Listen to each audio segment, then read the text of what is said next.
الله وحده عالم شحال من نفس كتموت في كل صفار بارجة.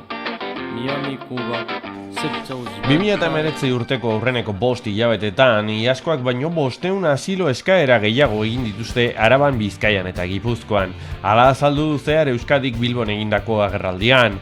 Elkartetik aditzera eman dutenez, guztira 2075 eskaera egin dira Euskal Autonomia Erkidegoan. 2018an aldiz, 1585 egin zituzten urte osoan zehar. Nafarroan, bestalde, kopurua 12 hilabetetan, 325 eskaeretakoa izan zen. Zifra hogei erreparatuz urtea amaieran, iaz izandakoen eskaera bikoitza gauzatu daiteke aurten. Ekainaren 20an ospatzekoa den errefuxiatuen nazioarteko egunaren aurrean, Zehar Euskadik zehaztu duenez urtero mundu osoan zehar 70 milioi pertsona leku aldatzera beharturik daude. Mugimendu hauek oinarrizko eskubideak urratzeaz gain, hainbat heriotza sorrarazten dituzte, besteak beste Mediterraneo itsasoan. Eta Europara edo Euskal Herrira iristen diren hainbat pertsonen baldintza urriek berehalako interbentzioa eskatzen dute. Harrera hobetzeko asmoz, Oñatin irekitako Larraina etxea jarri dute adibidetzat, eta laster Tolosan zentro berri bat zabalduko dutela iragarri dute.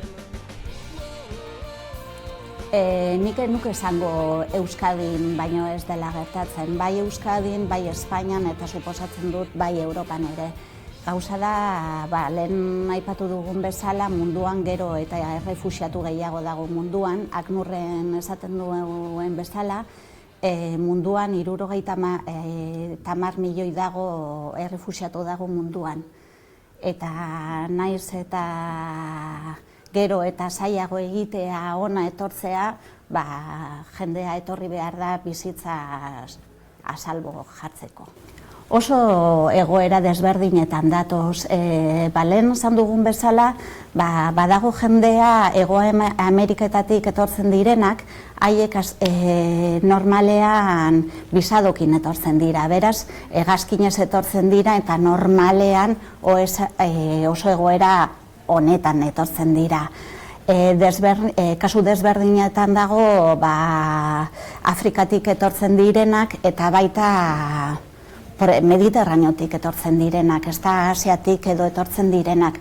Zehortze dugun politikarekin ja dakigunez la externalización de fronteras eta alako horik gertatzen direna, gero eta trabetasun gehiago dago gure herrira etortzera. Beraz, oso ibilbide luzeak egiten dituzte, oztopo pilo batzuekin aurkitzen dira, beraz egoera larrietan gehienetan etortzen dira. Ona etortzen direnean gehien bat behar dutena da entzutea. Oso egoera desberdinak daukate, eta batez ere guk ematen dieguna da juridiko, ez da zelan azaldu, bai, hori da, eta batez ere badago oso egoera desberdinak dago, no? Hainbat jende batez ere Amerikatik etortzen direnak, hona etortzen direnean familia edo redes soziales daukate. Beraz, horiek askotan ez dute etxerik behar edo behintzat lehenengo momentuetan. Beste batzuk etortzen direnean ez dute dirurik, ez dute zelan mantendu, ezta? Beraz, egin behar dana da las necesidades básicas edo bermatzea da. Orduan behar dutena da iaia guztia, eske pentsa dezaket bai arropa, ze batzutan etortzen direnak ez dute ezer, ez dute ez maleta batekin, batzutan etortzen dira, Aquariusen etortzen diren bezalakoak, etortzen ziren poltza batekin, plastikozko poltza batekin, beraz denetarik behar dute. Eta esaten dudana, lehenengo momentuetan batez ere dira las necesidades básicas bermatzea. Gero ja behar dutena da bai noski hizkuntzarekin haste. Larraina etxea zentro pixkat atipikoa da, gaur egun Espainoleko gobernuak da, el Ministerio de Trabajo da, zelan esaten da, que tiene kompetentzia daukana, no? Orduan, gauza da, estatu espainolean ia 8.000 plaza dago asilo eskatzaileentzat. Gauza da, ona etortzen direnean, eskatu behar dute, ministerioari eskatu behar dute, sistema horretan sartu nahi dutela. Gauza da, okei, esan arte edo itxaron behar dute.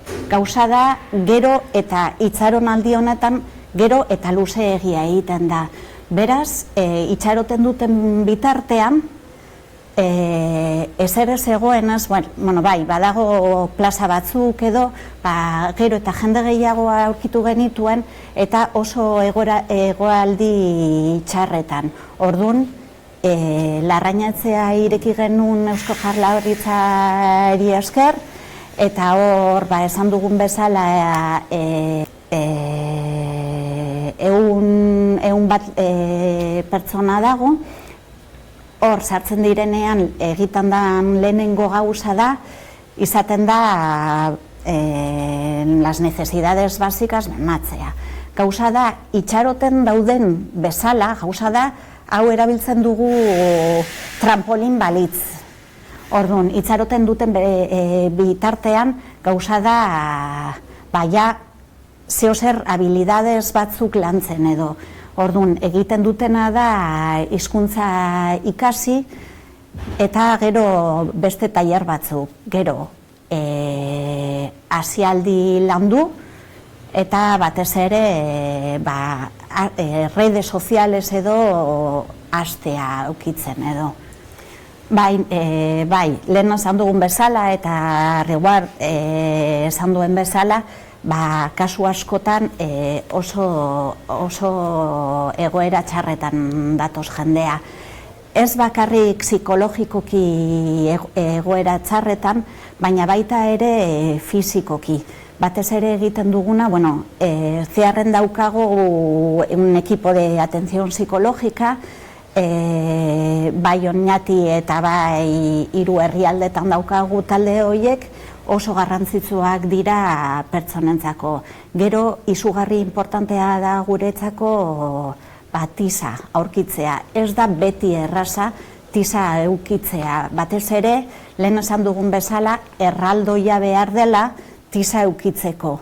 Orduan, medikura heltzea, bai Oñatin ja euki ditugu ez dakitzen bat ebakuntza, ona etortzen diren jendea batzutan daukate labaia salto egiten dutenean edo alakorik etortzen dira gauza egoera txarretan.